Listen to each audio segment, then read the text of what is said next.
అవ్యక్త అవ్యక్తో మహత్తు మహతో మహదహంకార మహదహంకారో పంచతన్మాత్రాన్ని తన్మాత్రేభ్యో పంచభూతాన్ని పంచభూతేభ్యో అఖిలం జగత్ అన్నారు. అంటే బ్రహ్మము నుండి అవ్యక్తము, అవ్యక్తం నుండి మహత్తు, మహత్తు నుంచి మహదహంకారము, మహదహంకారం నుండి పంచతన్మాత్రలు, పంచతన్మాత్రల పంచీకరణతోటి పంచభూతములు, పంచభూతములతోటి బ్రహ్మాండ పిండాండములు తయారైనవి అని శాస్త్రం. అయితే బ్రహ్మం అనేది ఆత్మ అనే పేరుతో పిలుస్తున్నాం. ఆత్మ అంటే ఇక్కడ సృష్టి ఏర్పడక ముందు ఉన్నటువంటి స్థితి, అటువంటి స్థితిని బ్రహ్మము అంటాం.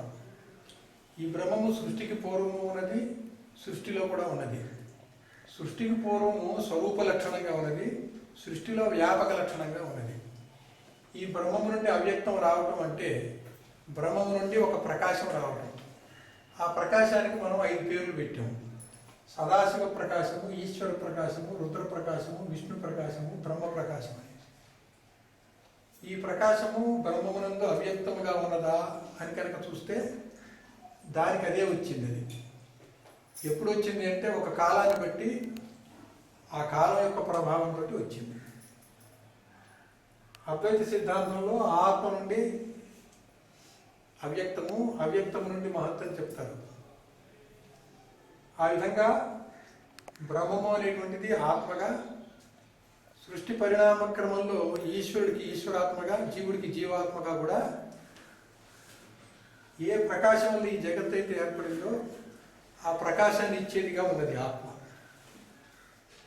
ఉదాహరణకి జీవుడికి స్థూల సూక్ష్మ కారణ శరీరాలు ఉంటే అందులో ఆత్మ అనేది ఈ 3 శరీరాన్ని ప్రకాశింపజేస్తూ, అతనిలో ఉండేటువంటి స్థూల సూక్ష్మ దేహాన్ని ప్రకాశింపజేస్తూ, ఇంద్రియాలతోటి వ్యవహారం చేయటానికి అవసరమైనటువంటి చేతనత్వాన్ని ఈ ఆత్మ ఇస్తుంది. సాధకుడు అటువంటి చైతన్యాన్ని తనలో గుర్తిస్తేనేమో ఆత్మ, ప్రత్యేగాత్మ అంటాం. వ్యష్టి సమిష్టి భేదాలతో ఈశ్వరుడు కనుక ఈ వ్యవహారానికి మూలమని మనం అనుకునేటట్లయితే అక్కడ పరమాత్మ అంటాం. ఇటువంటి చైతన్యాన్ని, ప్రకాశాన్ని ఇచ్చేదే ఈ బ్రహ్మము. అద్వైత సిద్ధాంతంలో ఆ బ్రహ్మం ఆ విధంగా ప్రకాశిస్తాడు.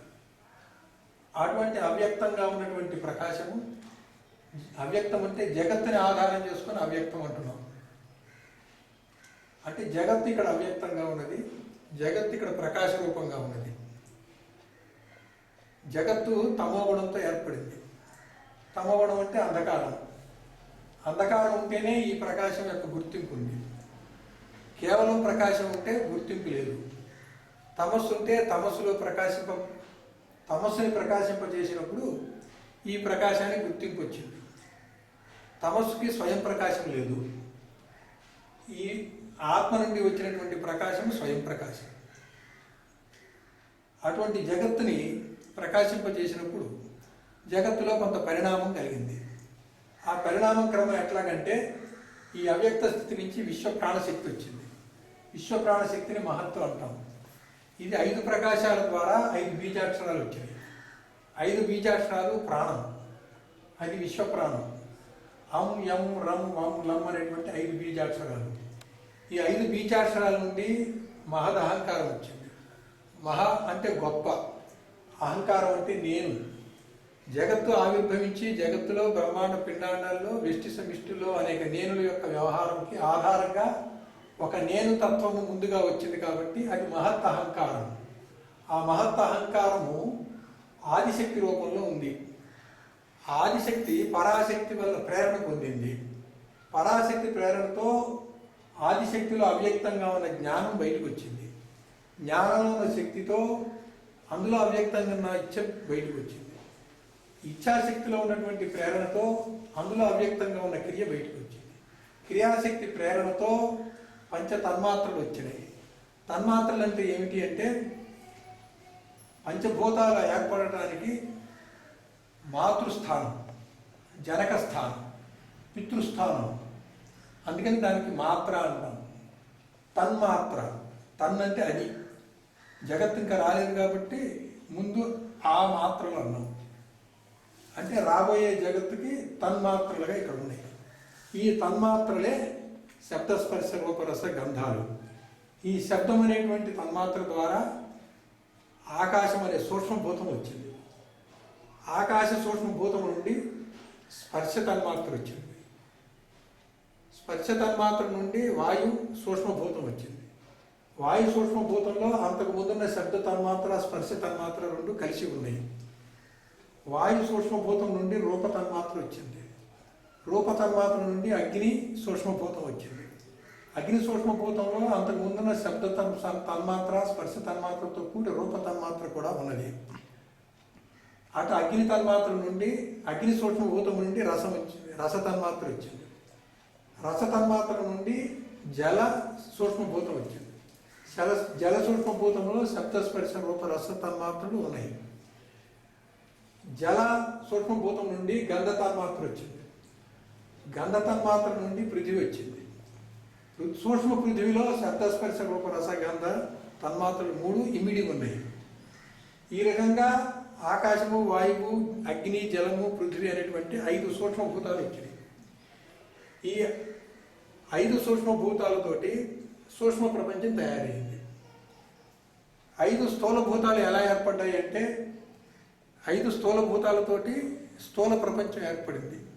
స్థూల ప్రపంచానికి ఏర్పడటానికి కావాల్సిన పంచభూతాలు ఈ సూక్ష్మభూతాల నుంచే ఏర్పడ్డాయి. ఆకాశము 2 భాగములై అర్ధభాగం అట్లుండగా రెండవ అర్ధభాగము 4 పరకలై, ఒక పరక వాయువు, ఒక పరక వాయువుతో కూడి, రెండవ పరక అగ్నితో కూడి, మూడవ పరక జలంతో కూడి, 4వ పరక పృథివీతో కూడి అట్లా ఉన్నాయి. వాయువు 2 భాగములై ఒక అర్ధభాగం అట్లుండగా రెండవ అర్ధభాగము ఆకాశంతోనూ అగ్నితోనూ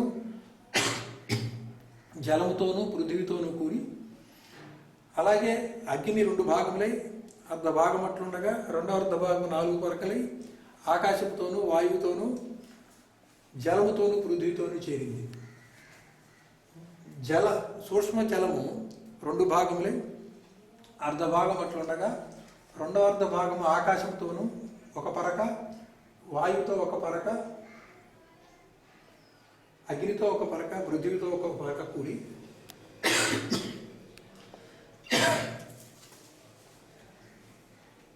పృథివీ 2 భాగములై ఒక అర్ధభాగం అట్లా ఉండగా రెండవ అర్ధభాగం 4 పరకలై ఒక పరక ఆకాశంతోనూ, రెండవ పరక వాయువుతోనూ, మూడవ పరక అగ్నితోనూ, 4వ పరక జలముతోనూ కూడి ఈ రకంగా కూడినటువంటివి అర్ధభాగం ఆకాశం నుండి మిగతా 4 పరకలు ఇతర పంచసూక్ష్మభూతాలతో ఏర్పడింది ఆకాశ మహాభూతం.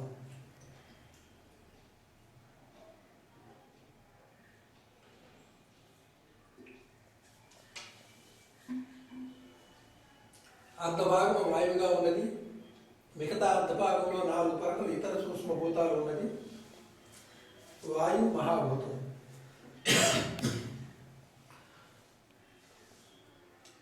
సూక్ష్మగ్ని అర్ధభాగంగా ఉన్నది, రెండవ అర్ధభాగంలో ఇతర సూక్ష్మభూతాలు 4 పరకలుగా చేరి మొత్తం నిండి అది అగ్ని మహాభూతమైంది. జలమహాభూతం కూడా అర్ధభాగంలో సూక్ష్మ జలము 4 పరకల ఇతర సూక్ష్మభూతములతో చేరి జలమహాభూతమైంది. అర్ధభాగము సూక్ష్మ పృథ్వీగా ఉన్నది, మిగతా అర్ధభాగంలో మిగతా 4 సూక్ష్మభూతములు కలిపి నిండై ఆ నిండైనది పృథ్వీ మహాభూతమైంది. ఈ రకంగా ఆకాశము, వాయువు, అగ్ని, జలము, పృథ్వీ అని పంచస్థూలభూతాలు అయినాయి. ఆత్మ నుండి 5 రకాల ప్రకాశాలు, వాటి నుండి 5 రకాల బీజాక్షరాలు, వాటి నుండి 5 రకాల శక్తులు, వాటి నుండి 5 రకాల తన్మాత్రలు, వాటి నుండి 5 రకాల సూక్ష్మభూతాలు, పంచీకరణ ద్వారా వాటి నుండి 5 రకాల స్థూలభూతాలు రావటం బట్టి అంతా 1 నుంచి 5, 5 నుంచి 5, 5 నుంచి 5తో కొనసాగింది. కాబట్టి ఇది పంచము అంటాము. పంచములతో ఏర్పడినది ప్రపంచము. పంచములతో ఐదులతో ఏర్పడింది కాబట్టి ప్రపంచము. పైగా జగత్తు అంటారు దీన్ని. జా అంటే పుట్టినది, గత్ అంటే గతించేది. పుట్టినట్టు అలా ఉండదు. ఒకప్పుడు లేక మళ్ళీ వచ్చేది పుట్టడం, పుట్టిన తర్వాత మార్పు చెందటం, గతించటం, గతించిన తర్వాత మారిన కొత్త రూపం ఉండటం, పాత రూపం లేకుండా పోవటం లయం. అట్లా సృష్టి స్థితి లయాలతో కూడి పుట్టి గతిస్తూ ఉండేటువంటిది కాబట్టి జగత్తు. ఇలాగ పుట్టి గతిస్తూ ఉండటం, మార్పులు చెందటం, దీన్ని అసత్ అంటారు. ఈ ఆత్మ బ్రహ్మము మొట్టమొదట మనం ఏదైతే చెప్పామో అది ఏనాడు పుట్టలేదు, ఏనాడు మార్పు చెందలేదు, అది ఏనాడు గతించదు, అది ఒక్క రూపంగానే ఉంటుంది, అనేకంగా ఉండదు, ఖండఖండాలుగా ఉండదు, విభజింపబడదు, స్వగత సజాతీయ విజాతీయ భేదం ఉండదు, హద్దులు ఉండదు, అనంతము, నిరామయము, నిరంజనము. అటువంటి ఆత్మ సత్పదార్థము. అటువంటి సత్పదార్థము నుండి జగత్తు లేకనే తోచినది. జగత్తుకి ఇది ఆధారమైంది, కానీ ఇది ఉంటేనే జగత్తు వచ్చింది, కానీ ఇది జగత్తును పుట్టించగా. జగత్తును పుట్టించకపోతే జగత్తు ఎలా ఏర్పడింది అనేటువంటి సందేహానికి తనంతట తనే వచ్చింది. తనంత తను ఎలా వస్తుంది? తానే ముందు లేదు కదా. తానంతట ఒక చోట ఉండి వస్తే తనంతట తాను వచ్చిందంట. తానంతట తను రావడానికి మూలము మాయ. మాయ అంటే యమాస మాయ. ఏది లేదో అది ఉన్నట్లు కనబడేది మాయ. ఎవరికి కనబడుతుంది? లేనిది లేనిదిగానే ఉంటుంది, కానీ ఉన్నట్టు ఎవరికి కనబడుతుంది? ఉన్నట్టు భ్రమ ఉన్న వాళ్ళకి కనబడుతుంది. రజోగుణం ఈ కనబడ్డదంతా కూడా సత్యం అనిపిస్తుంది. తమోగుణము లేని దాన్ని, అవాంగ్మానస గోచరమైన దాన్ని తానే అయి ఉండి కూడా దాన్ని అనుభవించలేక ఉండిపోయేది తమోగుణం. ఇటువంటి తమోగుణం వల్ల ఏర్పడినటువంటి ఆవరణ, రజోగుణం వల్ల ఏర్పడినటువంటి విక్షేప దోషంతో ఏర్పడినదే అవిద్య. ఈ జీవుడికి ఆ విద్యా దోషం ఉండటం వల్ల మాయ వల్ల కలిగినటువంటి ఈ ప్రకృతి, మాయ వల్ల కలిగినటువంటి జగత్తు, ప్రపంచము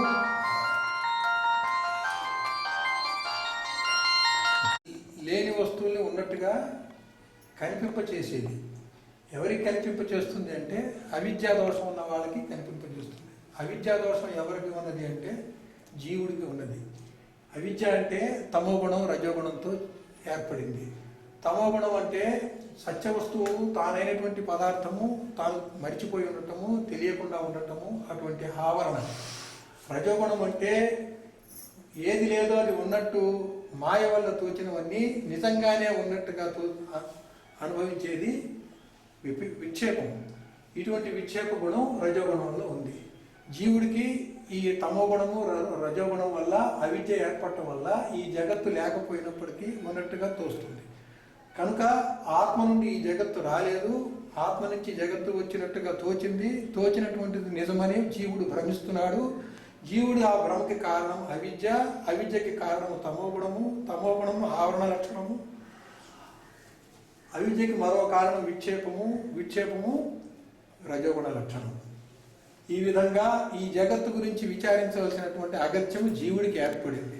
జీవుడు ఎందుకు అంటే తాను ఈ లేని వస్తువులన్నీ ఉన్నట్టుగా భ్రమపడి దానితో సంసారం పెట్టుకొని ఆ బంధంతో సుఖ దుఃఖాలు పొందుతూ పునర్జన్మలు పొందుతూ ఉన్నాడు. కాబట్టి తానే భ్రమ నుండి విడుదల పొందాలి. అంటే అవిద్యా దోషం నుంచి అతను విడుదల పొందాలి. అవిద్యా దోషం నుంచి విడుదల పొందాలంటే జగత్ అంటే ఏమిటో తెలుసుకోవాలి, జగత్తు ఎలా అసత్యమో తెలుసుకోవాలి, బ్రహ్మ ఎలా సత్యమో తెలుసుకోవాలి. దీనికి నిత్య అనిత్య వస్తు వివేకంతో బ్రహ్మ సత్యము, జగత్ మిథ్య అనే దాంట్లో తత్వ విచారణ చేయాలి.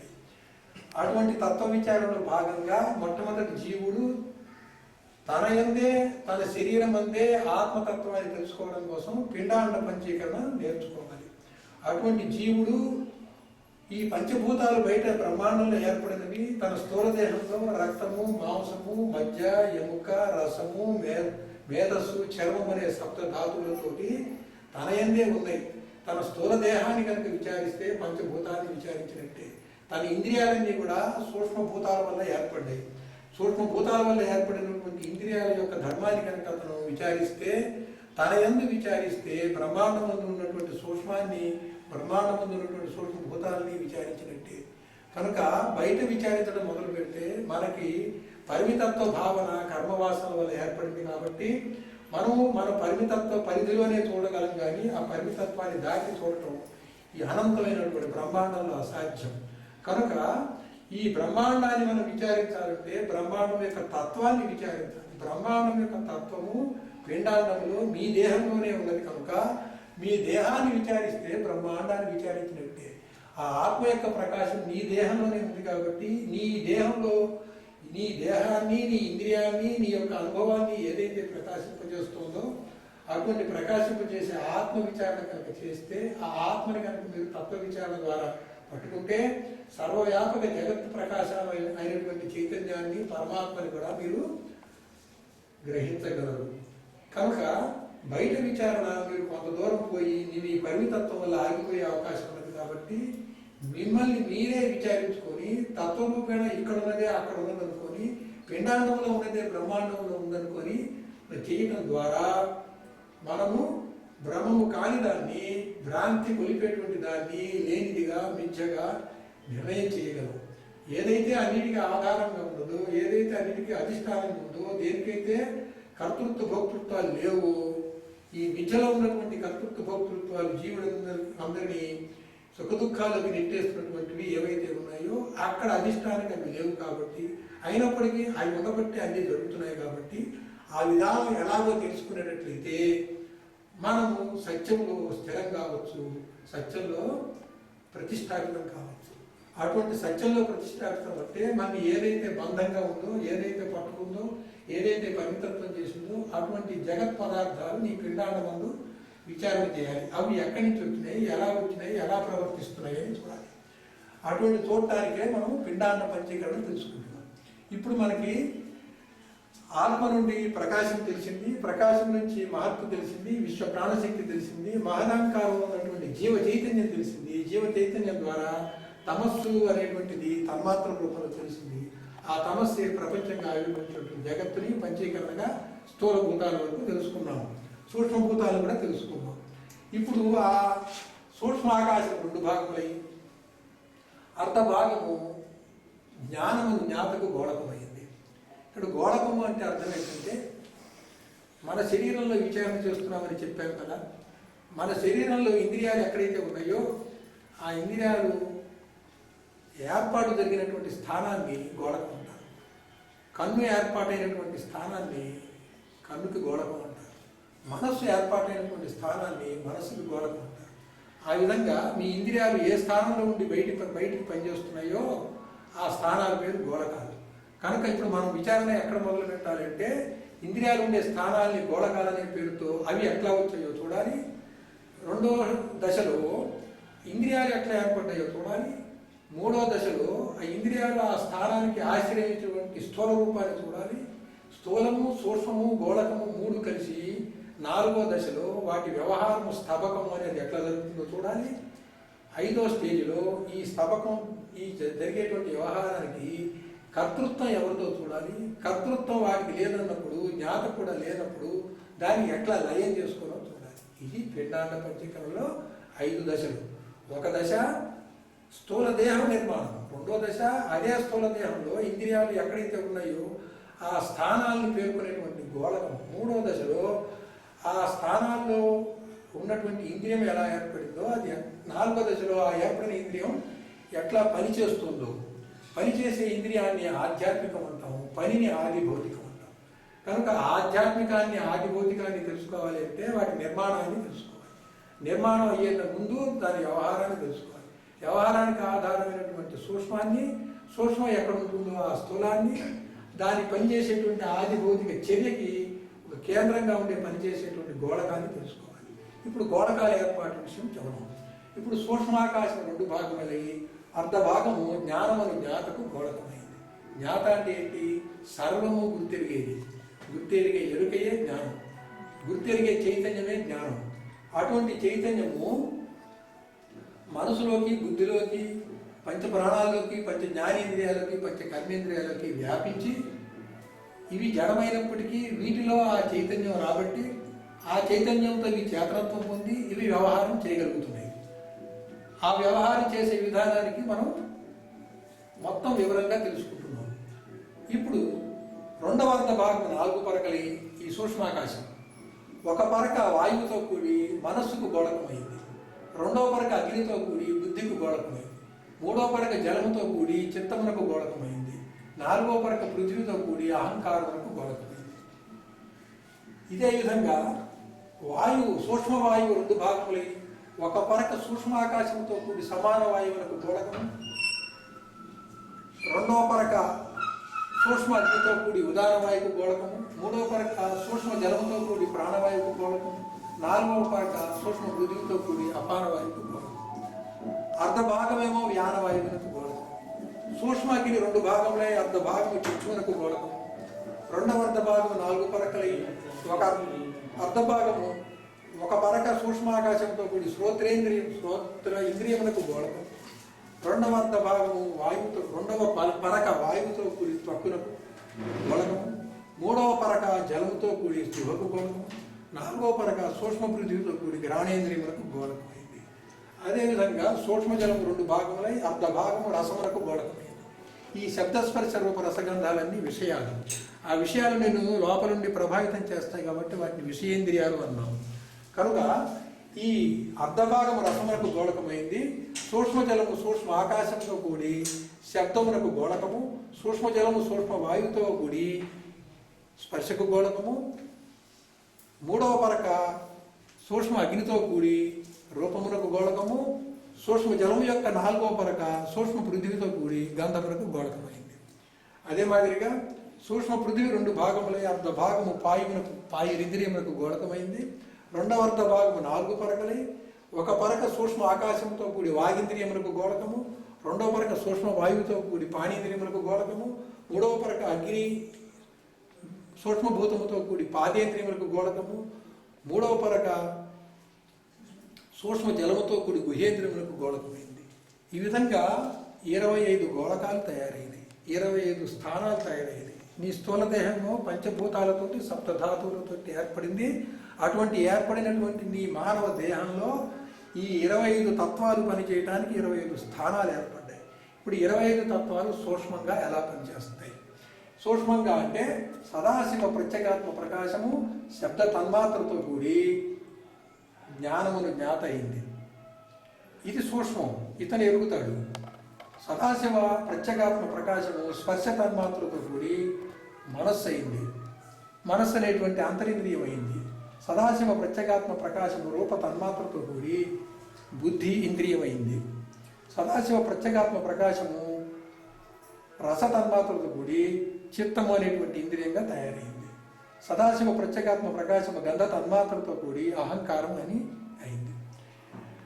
మళ్ళీ రెండవదైనటువంటి ప్రకాశము ఈశ్వర ప్రత్యేగాత్మ ప్రకాశము శబ్ద తన్మాత్రతో కూడి సమాన వాయువు అయింది.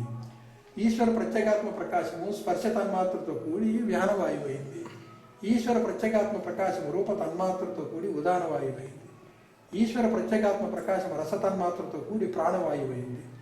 ఈశ్వర ప్రత్యేగాత్మ ప్రకాశము గంధ తన్మాత్రతో కూడి అపాన వాయువు అయింది.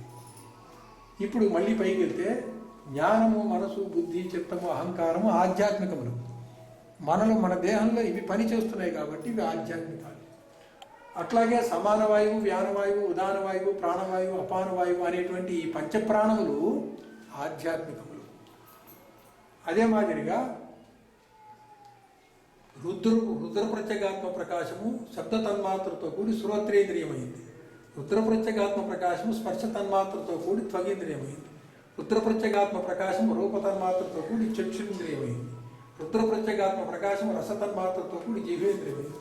రుద్ర ప్రత్యేగాత్మ ప్రకాశము గంధ తన్మాత్రతో కూడి ఘ్రాణేంద్రియమైంది. ఈ శ్రోత్రము, త్వక్కు, చక్షువు, జిహ్వ, ఘ్రాణం అనేటువంటి ఇంద్రియాలు జ్ఞానేంద్రియాలు.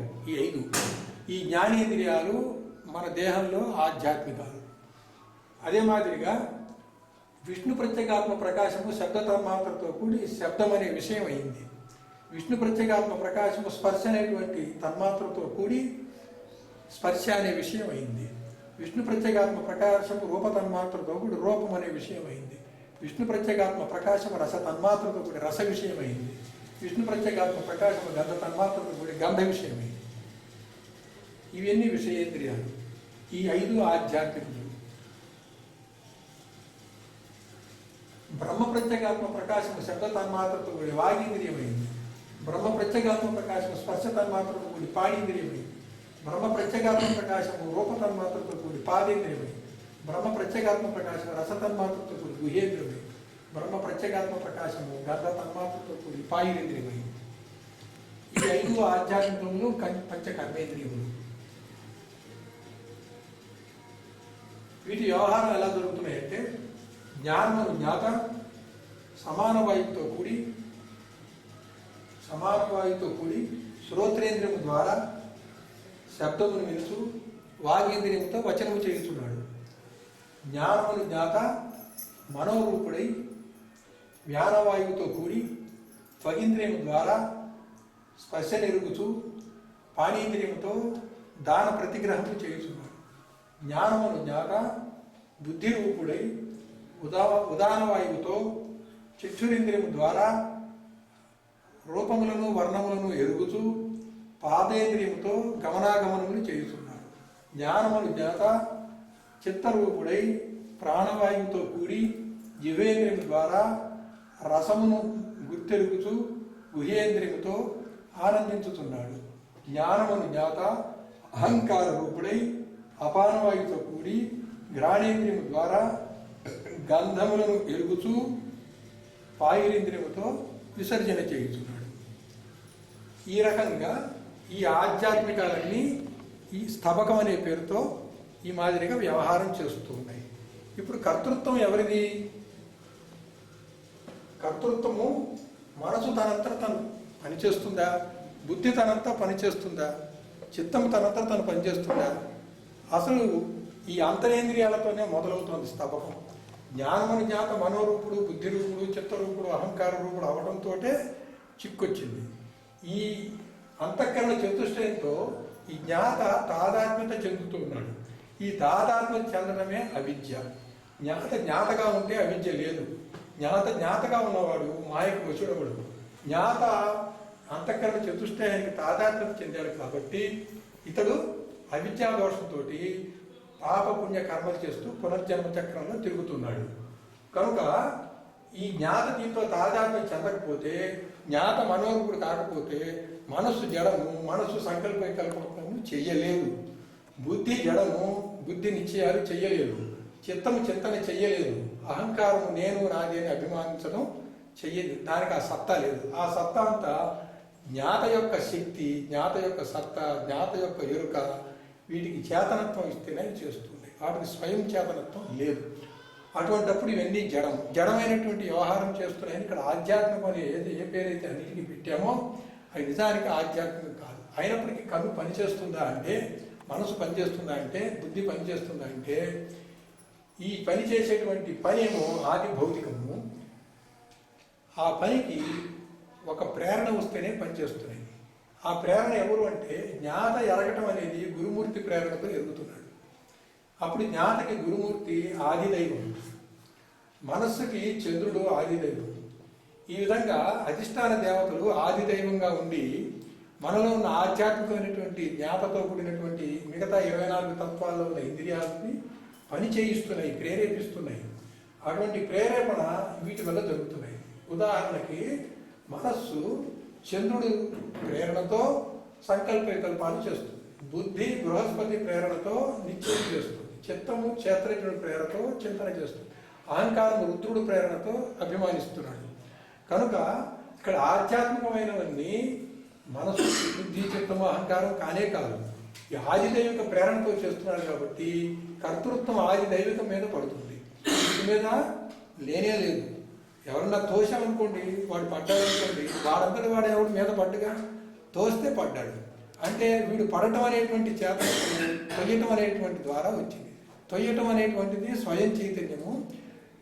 తోసిన తర్వాత కింద పడిపోవడం అనేది తెచ్చిపెట్టుకున్న చైతన్యం. కనుక తెచ్చిపెట్టుకున్న చైతన్యం బాధ్యత కాదు.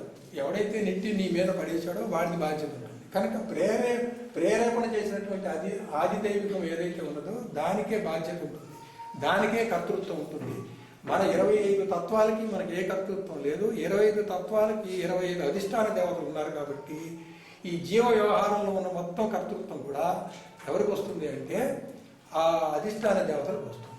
ఈ అధిష్టాన దేవతలు ఎవరంటే మనస్సుకి చంద్రుడు, బుద్ధికి బృహస్పతి, చిత్తముకు క్షేత్రజ్ఞుడు, అహంకారముకు రుద్రుడు, సమానవాయువుకి జయుడు, వ్యానవాయువుకి విశ్వయోని, ఉదానవాయువుకి అజుడు, ప్రాణవాయువుకి విశిష్టుడు, అపానవాయువుకి విశ్వకర్త, శ్రోత్రేంద్రియములకు అష్టదిక్పాలకులు, త్వగింద్రియములకు వాయుదేవుడు, చక్షులింద్రియములకు సూర్యుడు, జిహేంద్రియములకు వరుణుడు, ఘ్రాణేంద్రియములకు అశ్వని దేవతలు, శబ్ద విషయానికి సదాశివుడు, స్పర్శ విషయానికి ఈశ్వరుడు, రూప విషయానికి రుద్రుడు, రస విషయానికి విష్ణువు, గంధ విషయానికి బ్రహ్మ, వాగేంద్రియములకు అగ్ని, పాణేంద్రియములకు ఇంద్రుడు, పాదేంద్రియములకు ఉపేంద్రుడు లేక విష్ణువు, గుహేంద్రియములకు బ్రహ్మ లేక ప్రజాపతి, పాయినేంద్రియములకు మృత్యుదేవత. ఈ అధిష్టాన దేవతలకే కర్తృత్వం ఉన్నది కానీ మన ఇంద్రియాలకి ఎటువంటి కర్తృత్వము లేదు. కనుక అవిద్య ఉండని అవిద్య లేకపోయి మీరు చేసేటువంటి పనికి మీకు కర్తృత్వం అని ఉన్నది అని మీరు అనుకుంటేనే మీకు ఆ కర్మ వాసన ఏర్పడుతుంది. మీకు కర్తృత్వం కనుక లేకపోతే మీరు చేసే కర్మకి వాసన ఏర్పడదు. ఇది నేను చేస్తున్నాను అని అనుకుని చేస్తే మీకు వాసన ఏర్పడుతుంది. చేసినటువంటి పనికి చేస్తున్నప్పుడు కానీ ఫలితానికి కానీ నువ్వు పట్టించుకోకుండా, జ్ఞాపకం పెట్టుకోకుండా, ప్రతిస్పందించకుండా ఉంటే ఆ కర్మకి నీకు వాసన ఏర్పడదు. కర్మ వాసన ఏర్పడకపోతే నీకు పునర్జన్మ లేదు. పునర్జన్మ లేకుండా చేయాలంటే నీ యొక్క కర్తృత్వాన్ని, భోక్తృత్వాన్ని పోగొట్టుకోవాలి. దానికోసం ఈ పిండాండ పంచీకరణలో నీ కర్తృత్వం పోగొట్టడం కోసం ఈ జీవుడు, ఈ పిండం ఎట్లా తయారైందో చెప్పడం జరిగింది. వ్యవహారం ఎట్లా జరుగుతుందో చెప్పడం జరిగింది. నీ ఇంద్రియాలు పని చేయట్లేదు, అధిష్టాన దేవతలు పని చేస్తున్నాయని చెప్పడం జరిగింది. ఆ విధంగా ఈ అధిష్టాన దేవతలు ఎవరు అంటే ఈశ్వరుని యొక్క ఇంద్రియాలే ఈ జీవుడికి అధిష్టాన దేవతలుగా ప్రేరేపిస్తున్నారు. కనుక ఈశ్వరుడి ఇంద్రియాలు ఏమిటి అంటే గురుమూర్తి, చంద్రుడు, బృహస్పతి, క్షేత్రజ్ఞుడు, రుద్రుడు, జయుడు, విశ్వయుడు, ఈ మాదిరిగా ఈ 25 మంది కూడా ఈశ్వరుని యొక్క ఇంద్రియాలు. ఇక్కడ విషయాలు కాబట్టి శబ్దస్పర్శ రూపరసగంధ విషయాలు కాబట్టి విషయాలకి అధిదేవతలు ఉన్నప్పటికీ జీవ వ్యవహారంలో వాడు నేరుగా పాలు పంచుకోవట్లేదు. వాటికి ఆకర్షించబడి నువ్వే పని చేస్తున్నావు, నువ్వే క్రియ చేస్తున్నావు. కర్తృత్వం పోవాలంటే క్రియ చేసేవాడి సంగతి చూడాలి. క్రియ దేంతో చేస్తున్నాడో దానికి ఉన్నదో లేదో చూడాలి. కర్తృత్వం ఏది ఆధ్యాత్మికం అనుకుంటున్నాడో అది ఆధ్యాత్మికం అవునో కాదో చూడాలి. కనుక ఈ 5 ఈశ్వరుని ఇంద్రియాలు కూడా కాదు.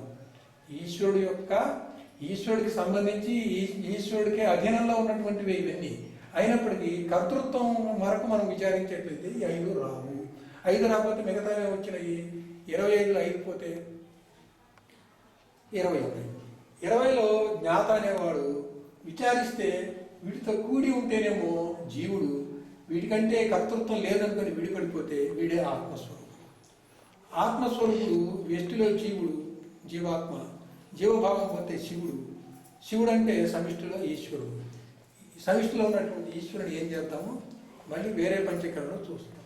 ఆ రకంగా వీడిని కనుక వేరు చేస్తే వీడు అధిష్టానాన్ని వేరు చేస్తే 19 మిగిలిన 19 జీవుల్లో సూక్ష్మ శరీరం. సూక్ష్మ శరీరం అంటే ఏంటి? అంతఃకరణ చతుష్టమైనటువంటి మనసు, బుద్ధి, చిత్తము, అహంకారము, పంచ జ్ఞానేంద్రియాలైనటువంటి శ్రోత్రేంద్రియము, త్వగేంద్రియము, చక్షుంద్రియము, జిహ్వేంద్రియము, ఘ్రాణేంద్రియము, పంచ కర్మేంద్రియములైనటువంటి వాక్, పాణి, పాద, గుహ్య, పాయురింద్రియాలు. ఈ 19 కలిసి జీవుడికి సూక్ష్మదేహం.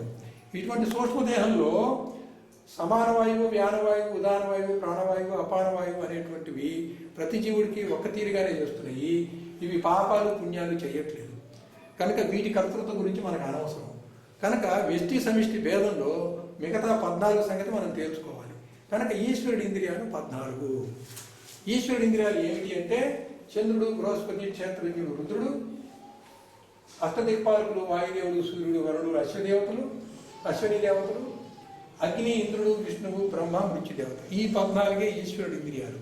ఇప్పుడు జీవుడు సాధకుడుగైనటువంటి జీవుడు తన కర్తృత్వాన్ని ఇంద్రియాలు లేకుండా చేసినప్పుడు, తన కర్తృత్వానికి అధిష్టాన దేవత మీద బాధ్యత పెట్టినప్పుడు ఈశ్వరుని ఇంద్రియాలైనటువంటి ఈ 14ని విచారించాల్సి వస్తుంది. ఈ 14 ఈశ్వరుడికి ఇంద్రియాలు.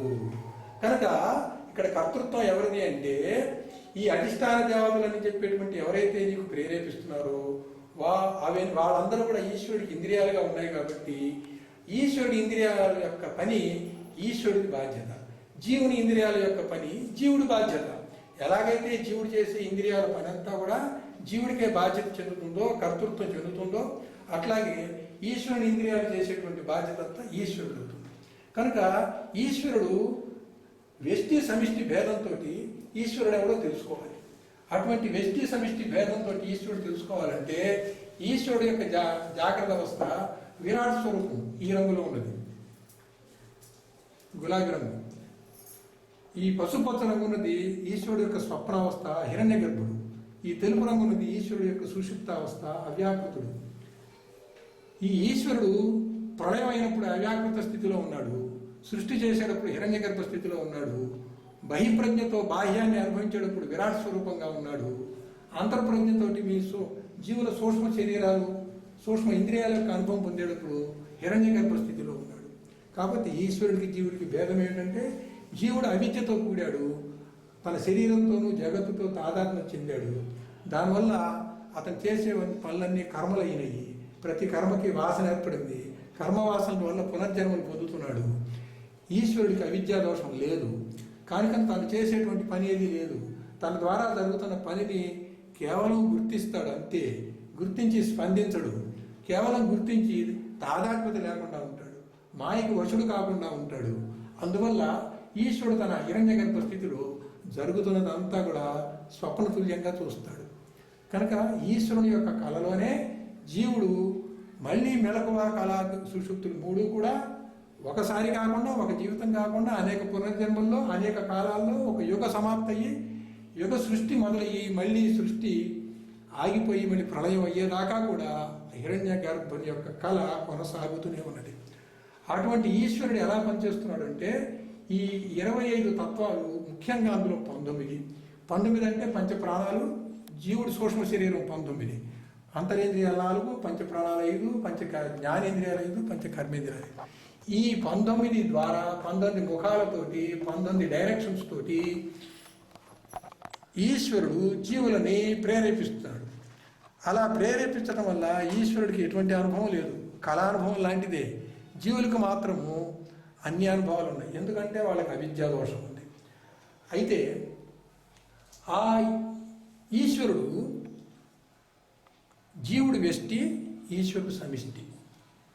ఈ అధిష్టాన దేవతలు నీ మనస్సుని నా మనస్సునే కాకుండా జీవులందరి మనస్సుని ప్రభావితం చేస్తాయి చంద్రుడు ద్వారా. అదే ఈశ్వరుడు బృహస్పతి ద్వారా అందరి బుద్ధిని ప్రభావితం చేస్తాయి. ఆ విధంగా ఆ ఈశ్వరుడికి ఉన్నటువంటి ఈ 19 సూక్ష్మదేహం జీవుడికున్న వాటికి 19 ఇంద్రియాలతోటి ప్రేరేపిస్తూ ఉంటాడు. అటువంటి ప్రేరేపణ అంతా కూడా ఈశ్వరుని ఇంద్రియాలుగా ఉన్నాయి. కనుక ఇప్పుడు కర్తృత్వము జీవుడిది అనుకున్నప్పుడు ఎలా ఉంది అంటే జీవుడు తన మనసుతో సంకల్ప వికల్పాలు చేయాలంటే చంద్రుడు ప్రేరేపిస్తున్నాడని జీవుడు అనుకుంటున్నాడు. ఇప్పుడు మిమ్మల్ని ఏమంటున్నారంటే మీరు జీవుడు కాదు, మీరు ఈశ్వరుడు. కాబట్టి ఈశ్వరుడుగా మీరు చెప్పాల్సి వస్తే ఈశ్వరుడు అనేవాడు చంద్రుడు అనే తన ఇంద్రియంతో జీవులందరి మనస్సుగా తానే సంకల్ప వికల్పాలు చేస్తున్నాడు. ఆ విధంగా ఈశ్వరుడికి కర్తృత్వం మారింది జీవుడి నుంచి. అట్లాగే ఈశ్వరుడు బృహస్పతి అనేటువంటి తన ఇంద్రియం ద్వారా జీవులందరి బుద్ధిగా తానే పనిచేస్తున్నాడు, తానే నిర్ణయాలు తీసుకుంటున్నాడు. ఈశ్వరుడు అనేటువంటి వాడు క్షేత్రజ్ఞుడు అనేటువంటి తన ఇంద్రియం ద్వారా జీవులందరి చిత్తముగా తానే చింతించుతున్నాడు. ఈశ్వరుడు అనేటువంటి వాడు రుద్రుడు అనేటువంటి తన ఇంద్రియం ద్వారా జీవులందరి అహంకారముగా జీవుడిని అనుభవించే అనుభవాలని తానే పొందుతున్నాడు. కాకపోతే కళలాగా పొందుతున్నాడు, అవిద్యా దోషం లేకుండా పొందుతున్నాడు. మనం మాత్రం అవిద్య దోషంతో పొందుతున్నాం. అదేవిధంగా ఈశ్వరుడు తన ఇంద్రియమైనటువంటి అష్టదిక్పాలకులతోటి జీవులందరి శ్రోత్రేంద్రియములుగా అన్నీ తానే వింటున్నాడు. ఈశ్వరుడు వాయుదేవుడు అనేటువంటి శ్రోత్రేంద్రియం ద్వారా అందరి జీవుల చర్మం ద్వారా త్వగింద్రియములతో అన్ని స్పర్శలు తానే ఎరుగుతున్నాడు. సూర్యుడు అనేటువంటి ఇంద్రియం ద్వారా ఈశ్వరుడు అందరి చక్షువులుగా తానే చూస్తున్నాడు. ఈశ్వరుడు వరుణుడు అనేటువంటి తన ఇంద్రియం ద్వారా సకల జీవరాశుల యొక్క జిహ్వగా అన్ని రుచులు తానే ఎరుగుతున్నాడు. ఆ విధంగా ఈశ్వరుడే మొత్తం చేస్తున్నాడు. ఇక్కడ జీవుడి యొక్క కర్తృత్వం ఆధ్యాత్మికంగా ఉన్నటువంటి తన ఇంద్రియాల ద్వారా కాకుండా ఆది దైవికంగా ఉన్నటువంటి దాని ప్రేరణతో జరుగుతుందని పిండాండంలో నిర్ణయించి బ్రహ్మాండంలో ప్రేరణ అనే మాట తీసేసి ఈశ్వరుడే అందరి జీవుల మనసుగా, బుద్ధిగా, చిత్తముగా, అహంకారముగా, ఇంద్రియములుగా తానే వ్యవహరిస్తూ తానే నేను నాదిగా అనుభవం పొందుతున్నాడు అని నిర్ణయించాం. కనుక ఇప్పుడు కర్తృత్వం ఎవరి మీద పడింది అంటే ఈశ్వరుడి మీద పడింది. జీవుడికి కర్తృత్వం లేదు. లేని కర్తృత్వం మీద వేసుకోబట్టే అతను చేసేటువంటి పాపపుణ్యాలు అతను స్పందించడం, ప్రతిస్పందించడం, జనన మరణ చక్రంలో తిరుగుతున్నాడు. అతని జనన మరణ చక్రం నుంచి తిరగడాన్ని నుంచి తప్పించుకొని ముక్తి పొందాలంటే, ఈ బంధం నుండి, ఈ సంసారం నుండి విముక్తి పొందాలంటే తన యొక్క కర్తృత్వము తనకు కానీ తన ఇంద్రియాలకు కానీ లేదని, తన ఇంద్రియాల యొక్క అధిష్టాన దేవతలైనటువంటి ఈశ్వరుని యొక్క ఇంద్రియాల మీద ఉన్నదని, ఈశ్వరుని ఇంద్రియాలకు కూడా విడిగా దానికి బాధ్యత లేదని, వాటి యొక్క ఇంద్రియాల యొక్క బాధ్యత అంతా ఈశ్వరుడేనని, తాను ఈశ్వరుడని సమిష్టి వ్యష్టి భావంతో చేసుకోవాలి. సమిష్టి వ్యష్టి భావంతో ఎలా మారాలి? సమిష్టి వ్యష్టి భావంతో మారాలి అంటే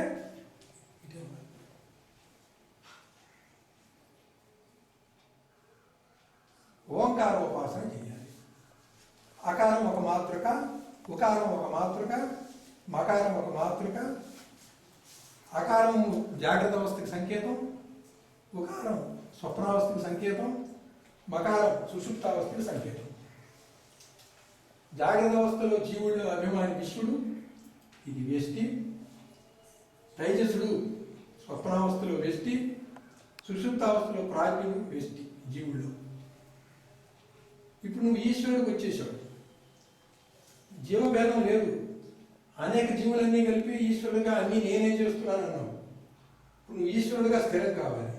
నువ్వు వ్యష్టిగా మాట్లాడడం అనేసి సమిష్టిగా మాట్లాడడం నేర్చుకోవాలి. అప్పుడు జీవుడి యొక్క జాగ్రత్త అవస్థ ఎట్లా ఉందో విరాట్ పురుషుడు యొక్క జాగ్రత్త అవస్థ కూడా అట్లాగే ఉంది. జీవుడి యొక్క స్వప్నావస్థ ఎట్లా ఉందో హిరణ్య గర్భుని యొక్క స్వప్నావస్థ కూడా అట్లాగే ఉంది. జీవుడి యొక్క సుషుప్తిలో గాఢ నిద్రలో అతని స్థితి ఎట్లా ఉందో ప్రళయకాలంలో ఈశ్వరుడు యొక్క అవ్యాకృత స్థితి కూడా అట్లాగే ఉంది. కనుక ఈ అకారోకార మకారాలు మూడు కలిపి ఈశ్వరుడు. ఈ అకారోకార మకారాలు స్థూల సూక్ష్మ కారణదేహాలని కనుక అనేటట్లయితే తురియ స్థితిలో ఉన్నటువంటి పరమాత్మ సాక్షి విలక్షణము. అటువంటి పరమాత్మ నీవే. ఎట్లయితే జీవుడు తాను సూక్ష్మ శరీరం కాదని, తాను స్థూల శరీరం కాదని, సూక్ష్మ శరీరం కాదని, కారణ శరీరం కాదని వీటన్నిటినీ ప్రకాశింపజేసి వ్యవహారం నడిపేటట్టుగా చేసేటువంటి స్వయం ప్రకాశమైన చైతన్యం ఏదైతే ఉన్నదో అటువంటి ఆత్మనే నేనని ఆత్మని దేహం నుంచి వేరు చేసి ప్రత్యేకించావు. కాబట్టి ఆ ఆత్మ పేరు ప్రత్యేగాత్మ. జీవుడిలో వ్యష్టిలో జీవుడిగా ఉన్నటువంటి ప్రత్యేగాత్మ ఈశ్వర భావంలో పరమాత్మ అవుతుంది. ఇప్పుడు తత్వ విచారణ చేస్తే అకార మాతృక జాగ్రత్త అవస్థకి సంకేతంగా వ్యష్టిలో ఈశ్వరుడికి ఏ తత్వం ఉన్నదో సమిష్టిలో విరాట్ పురుషుడు కూడా అదే తత్వం ఉన్నది. కాబట్టి విశ్వడే విరాట్టు. అదే మాదిరిగా ఉకార మాత్రమే ఉపాసన చేయడం ద్వారా ఉకార మాత్ర యొక్క సంకేతం తైజసుడు వ్యష్టిలో, సమిష్టిలో హిరణ్య గర్భుడు. కాబట్టి ఉకార మాత్రక అనేటువంటి సంకేతం ద్వారా ఉకారం ద్వారా వ్యష్టిలో ఉన్న తైజసుడు తత్వ విచారణ చేస్తే తైజసుడికి హిరణ్య గర్భుడికి భేదం లేదని అభేద చింతన చెయ్యాలి. విశ్వడికి విరాట్కి భేదం లేదని అభేద చింతన చెయ్యాలి.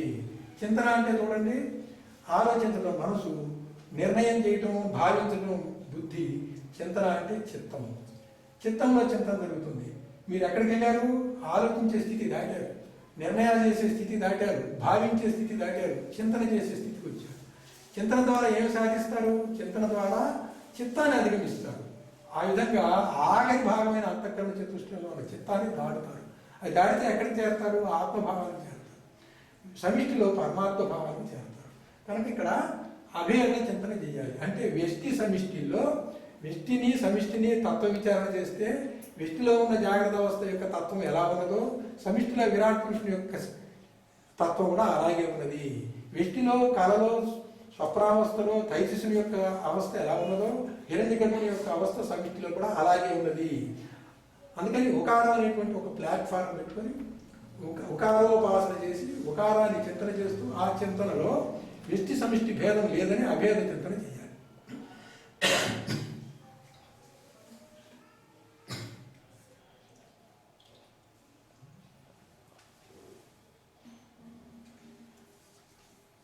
కనుక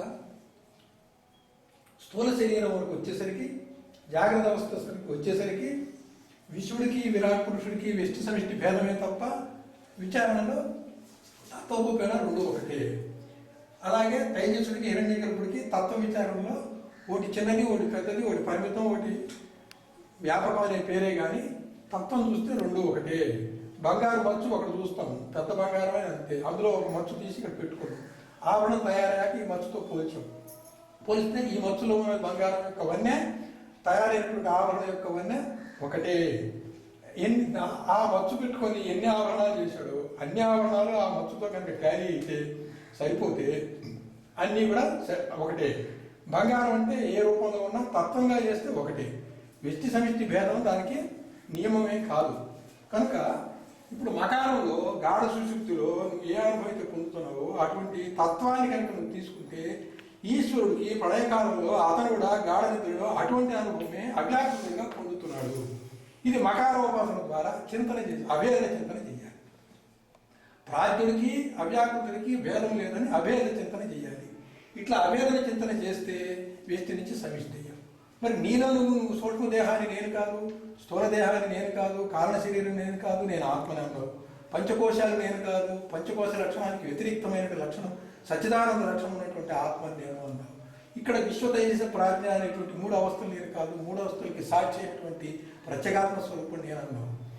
ఈ విధంగా అడ్డంగా ప్రయాణం చేసి వ్యష్టి నుంచి సమిష్టి నిలువుగా ప్రయాణం చేస్తే ఇక్కడ ప్రత్యేగాత్మ, అక్కడ పరమాత్మ. ఈ అడ్డంగా ఉన్నవన్నీ కలిపేస్తే అకార ఉకారం అకారాలు కలిపి ఓం అయింది. ఇక్కడ తుర్యంలో జీవుడికి విశ్వతైజస ప్రాజ్ఞలు కలిపితే వాడు ప్రత్యేగాత్మ అయ్యాడు. అక్కడ ఈశ్వరుడికి విరాట్ హిరణ్యగర్భ అవ్యాకృతిని కలిపితే వాడు పరమాత్మ అయ్యాడు. అక్కడ పరమాత్మలో మూడు స్థితులు దాగి ఉన్నాయి, మూడు స్థితులు అనిశ్చితంగా ఉన్నాయి. ఇక్కడ జీవుడికి ప్రత్యేగాత్మలో అతని జాగ్రత్త స్వప్న సుషుప్తావస్థలు మూడు అనిశ్చితంగా ఉన్నాయి. ఇట్లా వ్యష్టి సమిష్టి భేదంలో అభేద చింతన చేయడం ద్వారా ఈ వ్యష్టిలో ఉన్న అకారం అకారాలు ఓంకారమే అని నిర్ణయించడం ద్వారా విశ్వతైజస ప్రాజ్ఞలు తురియ స్థితిలో జీవుడికి ప్రత్యేగాత్మ అంటంలో ఈ ప్రత్యేగాత్మ సమిష్టిలో పరమాత్మ అయిపోయాడు. ఈ విధంగా ఓంకారోపాసన ద్వారా జీవుడు ఈశ్వరుడు అయ్యాడు. అటువంటి ఈశ్వరుడు ఎట్లా తయారయ్యాడంటే బ్రహ్మాండంలో తన ఇంద్రియాలతోటి పనిచేస్తూ తానే కర్త అయ్యాడు. ఈశ్వరుడు మాత్రం కర్త. ఈశ్వరుడు పాపపుణ్యాలు చేశాడా? ఈశ్వరుడు మాయకి వశుడు కాలేదే, అతనికి అవిద్యా దోషం లేదే, ఈశ్వరుడు కర్త అంటావేంటి? జీవుడికి మళ్ళీ ఇవన్నీ ఉన్నాయే, జీవుడికి అసలు ఏమి లేదంటావేంటి? ఏమి లేకపోతే ఈ పాపం ఏంటి, పుణ్యం ఏంటి, పునర్జన్మ ఏంటి అంటే అనుమానం వచ్చింది. ఇవన్నీ కూడా ఇలా ఉండటానికి కారణం ఏంటంటే ఈశ్వరుడు ఎలా తయారయ్యాడో చూడాలి. ఈశ్వరుడు ఎలా తయారయ్యాడు? ఈశ్వరుడు పరశివం అనేటువంటి ఒక తత్వం ఉన్నది, కళ అనే తత్వం ఉన్నది, కాలం అనే తత్వం ఉన్నది, చిత్త అనే తత్వం ఉన్నది, తమస్సు అనే తత్వం ఉన్నది. ఇక్కడ ఆధ్యాత్మికమైనటువంటి ఇంద్రియాలు పోయినాయి. ఈ ఇంద్రియాలన్నిటికీ ఈశ్వరుని కారణం పెట్టాము. ఈశ్వరుడు ఎలా కారణం అయ్యాడు? కర్తృత్వం లేని కారణంగా అయ్యాడు. ఆయన ఉండటం ద్వారా అన్ని పనులు జరుగుతున్నాయి. ఆయన లేకపోతే ఏ పని కాదు. ఒక అధ్యక్షుల వారు ఉన్నట్టుగా అధిష్టానంగా ఉన్నాడు. అధ్యక్షులు ఏం మాట్లాడకపోయినా సభ జరిగిపోతూనే ఉన్నది. అట్లాగే అధిష్టానం ఉంటే ఒక అధ్యక్ష సభ. అధ్యక్ష సభలో ఇంద్రియాలు కానీ వ్యష్టి సమిష్టిలో జీవుడు కానీ ఈశ్వరుడు కానీ మొత్తం వ్యవహారం జరుగుతుంది అంటే జరిపేవాళ్ళదే కర్తృత్వం కానీ అధ్యక్షుల వారికి ఏది లేదు. అటువంటి అధ్యక్ష స్థానంలో ఉన్నవాడు అధిష్టాన దేవత అంటారు ఆధ్యాత్మిక. అటువంటి అధిష్టాన దేవత ఈశ్వరుడు. మరి ఇప్పుడు ఈశ్వరుడు దాకా ఈ కర్తృత్వాన్ని మనం పిండాండ బ్రహ్మాండ పంచగ్రంథంలో ఈశ్వరుడి మీద పెట్టామే. ఆయనకి అవిద్యా దోషం లేదే, ఆయన కూడా కర్తృత్వం లేదే. మరి ఆయన కర్తృత్వం లేకపోతే ఇవన్నీ ఎలా జరిగినాయి? కళలో తోచింది ఎలాగో అలాగే. ఇవన్నీ ఉన్నాయని నువ్వు అనుకున్నావు, యద్భావం తద్భవతి. ఉన్నాయనుకుంటే పాపపుణ్యాలు తిరిగావు, లేవు అనుకుంటే విడుదల పొందావు. లేవు అనుకోవడం కోసం ఈ ప్రయత్నం చేస్తున్నాం. ఆ ప్రయత్నంలో కర్తృత్వాన్ని మార్చుకుంటూ వెళ్ళాము. ఇప్పుడు ఈశ్వరుడు దాకా వచ్చాం.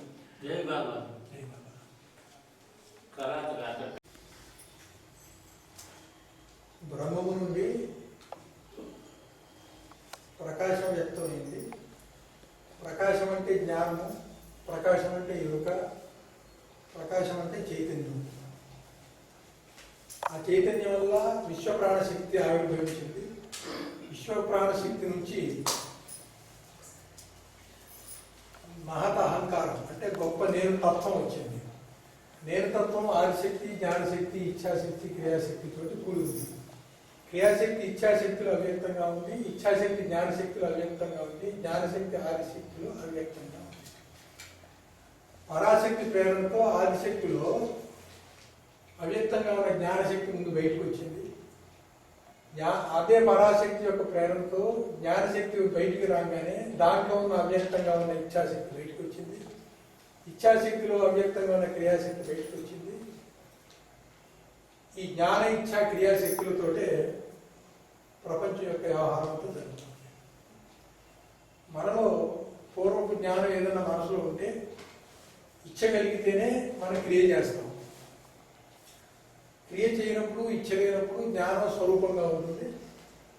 స్వరూపంగా ఉన్న జ్ఞానం ఇచ్చ కలిగినప్పుడు ప్రవహించడం మొదలు పెడుతుంది. ఘనీభవించిన జ్ఞానము ప్రజ్ఞానంగా ప్రవాహ జ్ఞానంగా మారుతుంది. ప్రవాహ జ్ఞానంగా మారంగానే దాంట్లో క్రియాశక్తి వస్తుంది. క్రియాశక్తి ద్వారా క్రియలు జరపడానికి వీలవుతుంది. క్రియలు జరపాలంటే ఇంతవరకే పుట్టింది. ఎంత క్రియ చేస్తుంది ఇది? సదాశివ ప్రత్యేగాత్మ ప్రకాశం నుంచి అంబీజం నుంచి పరాశక్తి ద్వారా శబ్ద తన్మాత్ర వచ్చింది. కనుక ఈ క్రియాశక్తి శబ్ద తన్మాత్రతో పని మొదలు పెట్టింది. ఈ శబ్ద తన్మాత్రకి ప్రకృతి ధర్మం ఏమిటంటే ఆ తన్మాత్ర ద్వారా ఆకాశం ఉద్భవించాలి. ఈ క్రియాశక్తి మూలాన్ని ఇక్కడ ఆకాశం ఉద్భవించింది. ఏ ఆకాశం అది? సూక్ష్మాకాశం, స్థూలాకాశం కాదు. స్థూలాకాశం తర్వాత పంచీకరణ వల్ల వచ్చింది. ఆ సూక్ష్మాకాశం శబ్ద తన్మాత్ర వల్ల వచ్చింది. అదే క్రియాశక్తి పనిచేస్తున్న కొద్దీ ఆదిశక్తి ద్వారా వచ్చిన స్పర్శలోంచి వాయువు, రుద్రు నుంచి రంబీజాక్షరం నుంచి జ్ఞానశక్తి ద్వారా వచ్చినటువంటి రూపతన్మాత్ర ద్వారా అగ్ని, ఆ విధంగా శబ్దస్పర్శ రూపరసగల తన్మాత్ర నుండి సూక్ష్మ ఆకాశ వాయువు అగ్ని జల పృథ్వీ భూతాలు పుట్టినాయి. ఈ సూక్ష్మ భూతాలు అర్ధభాగము, మిగతా అర్ధభాగం 4 పరకలవుతూ, అలాగే ప్రతి భూతం కూడా అర్ధభాగమై మిగతా అర్ధభాగం 4 పరకలవుతూ, ఒక అర్ధభాగం ఉన్నటువంటి భూతంలో ఇది తప్ప మిగతా 4 భూతాల యొక్క పరకతోటి ఈ సూక్ష్మాకాశమే స్థూలాకాశమే. అలాగే సూక్ష్మవాయువు అర్ధభాగంగా ఉన్నదే మిగతా భూతాల 4 పరకలతో కలిసి స్థూలవాయు భూతం అయింది. అలాగే సూక్ష్మ అగ్ని సగంగా ఉన్నది, మిగతా సగము 4 పరకలై పంచబడ్డప్పుడు ఇతర 4 భూతాల నుంచి పంచబడ్డ 4 పరకలతో కూడి ఈ అర్థము ఆ అర్థం కలిసి నిండయి అది అగ్ని మహాభూతం అయింది. ఇలాగ పంచభూతాల నుంచి అర్థముగా ఉన్నటువంటి భూతము అదే స్థూలభూతంగా మిగతా పరకలన్నీ దాంట్లో చేరి ఉన్నాయి. మనకు అందుకని కేవలం ఆకాశం ఉండదు, కేవలం వాయువు ఉండదు. పంచభూతాల్లో స్థూలంగా మనకు కనబడేటువంటి వాటిలో కేవలం ఆకాశం కానీ, కేవలము వాయువు కానీ, కేవలం అగ్ని కానీ, కేవలం జలం కానీ, పృథ్వీ కానీ ఉండదు. ఆకాశంలో మిగతా 4 పరకాంశాలతో కలిసి స్థూలాకాశం. వాయువులో మిగతా పంచభూతాల యొక్క 4 పరకాంశాలు కలిపితేనే వాయుభూతం. కనుక ప్రతి దాంట్లో కూడా మిగతావి తక్కువ పాడులో కలిసే ఉంటాయి. ఆ రకంగా వచ్చినటువంటి స్థూల భూతాలు మానవుని దేహంలో, బ్రహ్మాండంలోనేమో పంచభూతాలు అలాగే ఉన్నాయి. మానవుని దేహంలోకి వచ్చేసరికి అవి మానవుని స్థూల దేహంగా మారినాయి. ఎట్లా మారాయంటే, మనం ఇంతవరకు బ్రహ్మం నుండి అవ్యక్తము, అవ్యక్తం నుండి మహత్తు, మహత్తు నుంచి మహదహంకారము, మహదహంకారం నుంచి పంచతన్మాత్రలు, తన్మాత్రల పంచీకరణతో అయిందిని, సూక్ష్మభూతాల నుంచి పంచీకరణతో స్థూలభూతం వచ్చిందని చెప్పాం. స్థూల పృథ్వీభూతం దగ్గర నుంచి అన్నం వచ్చింది. స్థూల పృథ్వీభూతం నుంచి ఓషధులు వచ్చినాయి. ముందు ఓషధుల నుంచి అన్నం వచ్చింది. అన్నం నుంచి శుక్ర శోణితాలు వచ్చినాయి. శుక్ర శోణితాల నుంచి స్థూలదేహం ఏర్పాటైంది. ఈ స్థూలదేహము ఇందాక మనం చెప్పినట్టుగా ఒక పంచభూతము, ఒక భూతములో మిగతా 4 భూతాల యొక్క సూక్ష్మాంశాలు కలిపి ఉన్నది కాబట్టి, పృథ్వీ ద్వారా మనం వచ్చాం కాబట్టి పృథ్వీలో మిగతా పరకలు ఉన్నటువంటి అంశాలన్నీ కూడా మన దేహంలోకి వచ్చినాయి. అట్లా మన దేహంలోకి వచ్చిన దాంట్లో ఆకాశతత్వంలో స్థూల భాగము కామ, క్రోధ, లోభ, మోహ, భయాన్ని కలిగిస్తుంది. అన్నము వల్ల స్థూలదేహము, శుక్ల శోణితాల ద్వారా ఏర్పడిన స్థూలదేహంలో సూక్ష్మదేహము, స్థూలదేహము అన్నీ కలిసి ఉన్నటువంటి మానవ దేహంలో వాయుతత్వంలో స్థూల భాగము చూడటము, తిరగటము, పరిగెత్తటము, ముడుచుకోవటము, దాటము లాంటివి. అలాగే మన దేహంలో అగ్నితత్వంలో ఉన్నటువంటి స్థూల భాగము ఆకలి దప్పికలు, నిద్రా సంగమాలు, బద్ధకాన్ని, ఆలస్యాన్ని మనలో కలిగిస్తుంది. అలాగే జలం యొక్క అంశం మన దేహంలో స్వేదము, మూత్రము, శ్లేష్మము, శుక్లము, శోణితములుగా ఏర్పడుతుంది. వృద్ధితత్వం మన స్థూల భాగంలో నరములుగాను, అస్థులు అంటే ఎముకలుగాను, చర్మముగా, గోళ్ళుగా, వెంట్రుకలుగా, మాంసముగా తయారు. ఇక్కడ ఘన పదార్థం అంతా పృథ్వీతత్వం ఉంది. జలం అంతా కూడా జలతత్వంగా ఉంది. స్వేదము, మూత్రము ఇవన్నీ జలాలు కాబట్టి జలతత్వం నుంచి వచ్చినాయి. ఆకలి దప్పిక ఇవన్నీ కూడా అగ్నితత్వాలు. తిరగటం, పరిగెట్టడం అంతా కూడా ఇంత వీచడం, చలించడం కాబట్టి వాయుతత్వం. చలనగుణం వాయువుకి. ఇది ఉన్న చోట ఉండి ఏమీ కనబడకుండానే లోపల నుంచి ఏదో ఒక ఉద్రేకంగా కలుగుతూ ఉంటాయి. ఇది ఆకాశతత్వం. ఏమీ లేని చోటే ఇది. కామం ఎక్కడ ఉంటుందో ఎవరో చెప్పలేదు, లోపం ఎక్కడ ఉంటుందో ఎవరో చెప్పలేదు. క్రియలో చూస్తే ఆ కామము, ఆ లోపము అవన్నీ కూడా మనకి వ్యక్తం అవుతుంది. కనుక ఇవన్నీ ఆకాశతత్వం. ఇదంతా ఎందుకు చెప్తున్నామంటే ప్రతి భూతంలో కూడా ఇతర భూతాంశాలు ఉంటాయి. ఈ రకంగా మన దేహంలో ఇవన్నీ ఉండబట్టి మన స్థూల దేహము సప్తధాతువులతోటి రక్తము, మాంసము, రసము, చర్మము, మెదడు, ఎముకలు, మధ్య, మూలిక ఈ 7తోటి కూడి మానవ యొక్క స్థూల దేహం ఏర్పడింది. ఈ మానవ యొక్క స్థూల దేహము ఈ పంచభూతాల యొక్క తత్వాలతో ఏర్పడింది. మనకి కనబడేది రక్త మాంసాలైనా దాంట్లో ఉన్నది పంచభూతాలు. శుక్ల శోణితాలుగా ఏర్పడిన దాంట్లో ఈ రకమైనటువంటి ఆకారము ముందు బీజ రూపంలో అవ్యక్తంగా ఉండి తర్వాత వ్యక్తం అవుతున్న కొద్దీ బ్రహ్మాండంలో ఉన్నటువంటి పంచభూతాల యొక్క అంశాలన్నీ తీసుకొని స్థూలదేహం ఏర్పాటైంది. ఈ ఏర్పాటైనటువంటి స్థూలదేహము వృద్ధి పొందుతున్న అంతసేపు కూడా అన్నం ద్వారా ఇతర భూతాంశాలన్నీ తీసుకొని వృద్ధి పొందుతుంది. అన్నం లేనప్పుడు ఇది క్షీణిస్తుంది. క్షీణించినప్పుడు దీంట్లో ఎంతవైతే మనకి తరుగు వచ్చిందో, ఎంతవరకు అయితే ఇది కృషించిందో, కృషించినంత మేరకు ఆ పరిణామంలో ఈ దేహంలో ఉన్నటువంటి పంచభూతాన్ని బ్రహ్మాండంలో మనకి కనిపిస్తుంది. బ్రహ్మాండంలో ఈ పంచభూతాలు ఎంత పరిమాణంలో ఉన్నాయో పిండాండంలో కూడా దాంట్లోంచే వచ్చిందులు ఉంటున్నాయి.